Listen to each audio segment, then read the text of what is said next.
fingerprinting and other things. So let us get into the point straightforward. So what is the aim of human DNA fingerprinting? The aim is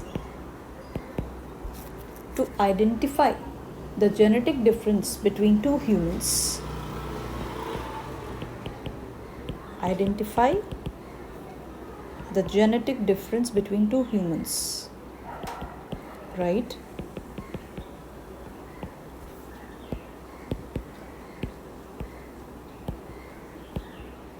How do we achieve this? Let us see. Firstly, you're taking a human A and human B, A and B, and we really want to know in terms of the DNA base pairs how they are different from each other. So for this, what did we do? I took the sample of A and B, isolated the DNA of each person individually,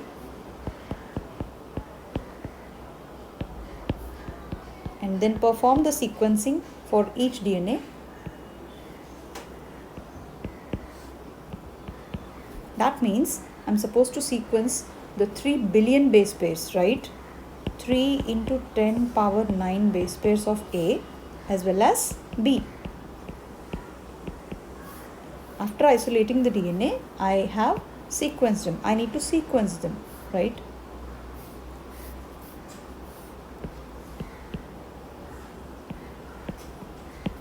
So once the sequencing is done, what is the next step? The next step, well, we need to compare these sequences, which is much more difficult.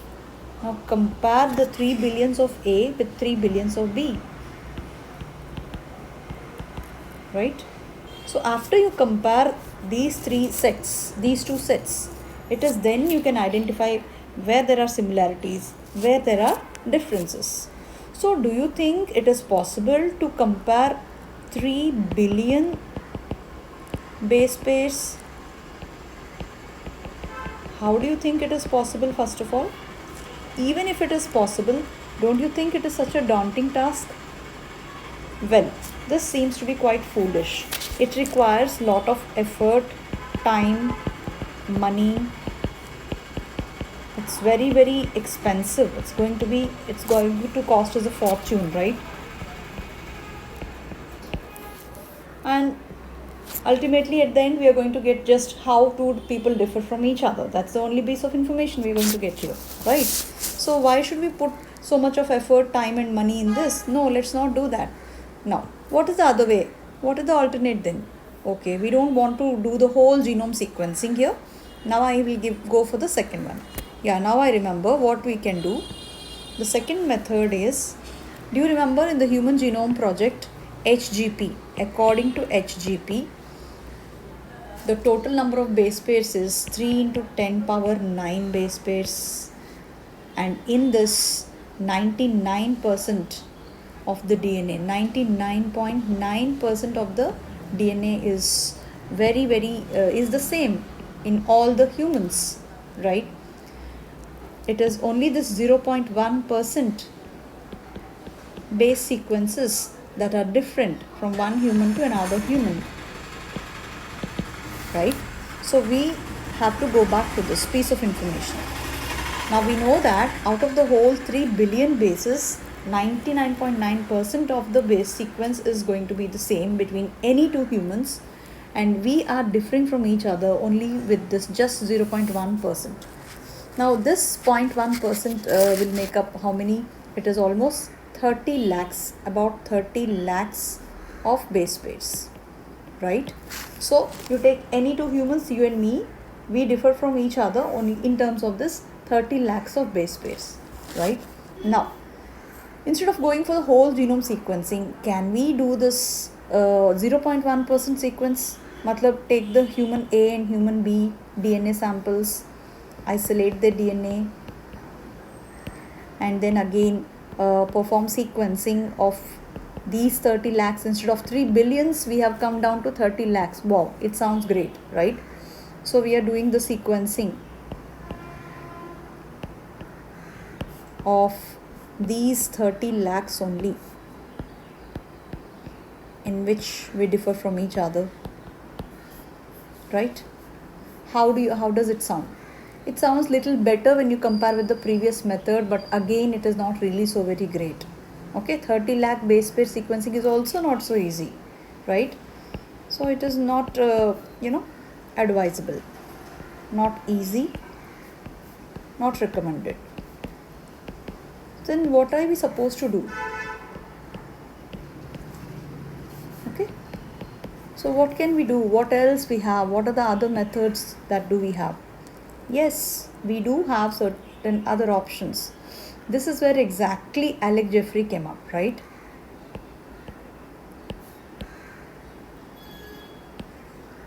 What method can be used? Alec Jeffrey, he found that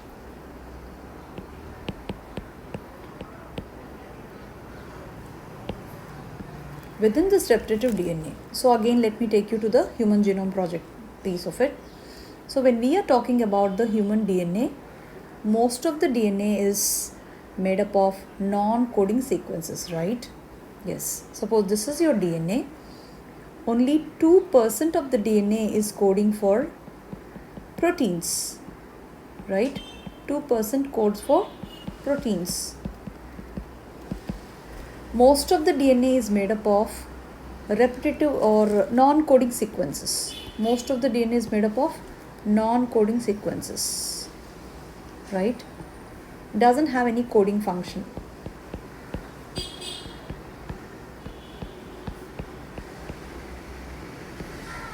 Now within this non-coding sequences, if you be specific, you found that there are two types of DNA here. One is the repetitive DNA, second one is the non-repetitive DNA, right?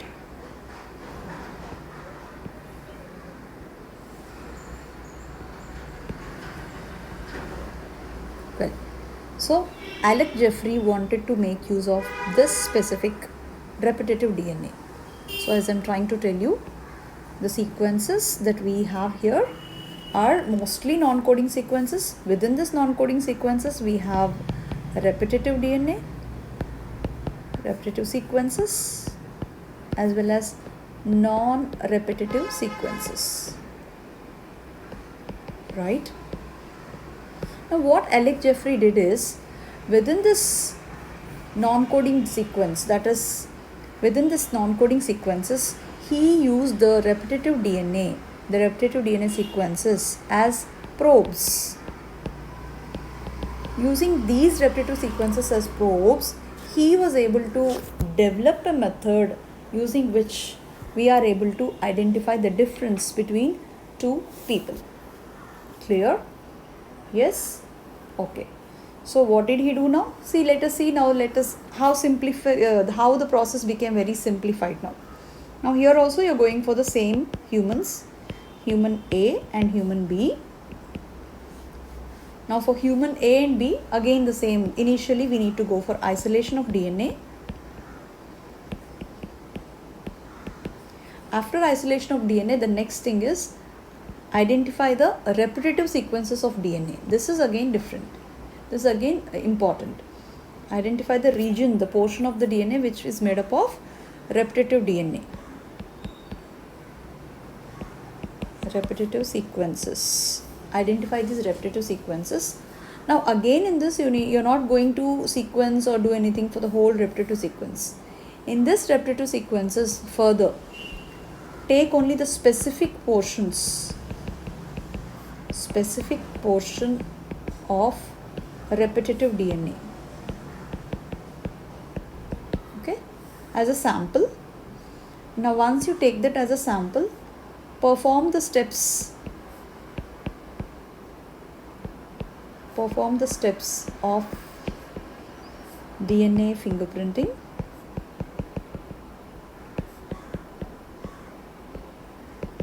That's it. There you will be able to identify the differences. Identify the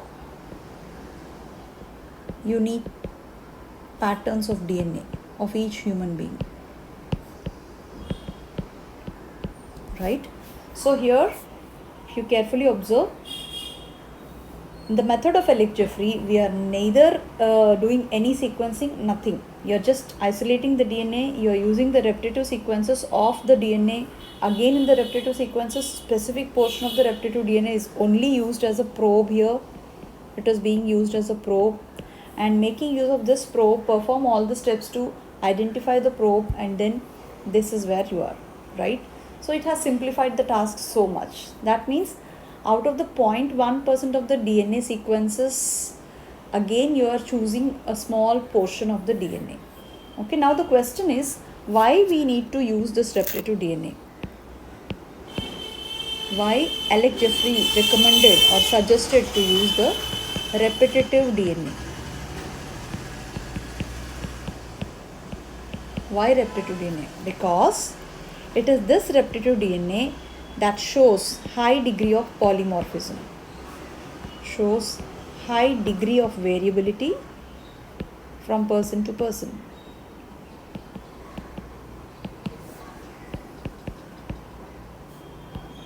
Individual to individual, right?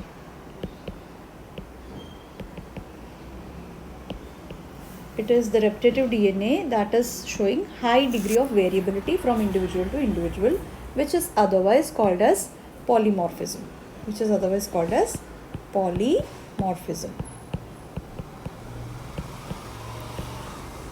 So this is how the polymorphism of DNA, the DNA polymorphism has become DNA polymorphism of repetitive DNA. It became the basis for DNA fingerprinting, right? Yeah. The next sessions we will be talking about what is DNA polymorphism, what is repetitive DNA, and what is the actual process of DNA fingerprinting. Thank you.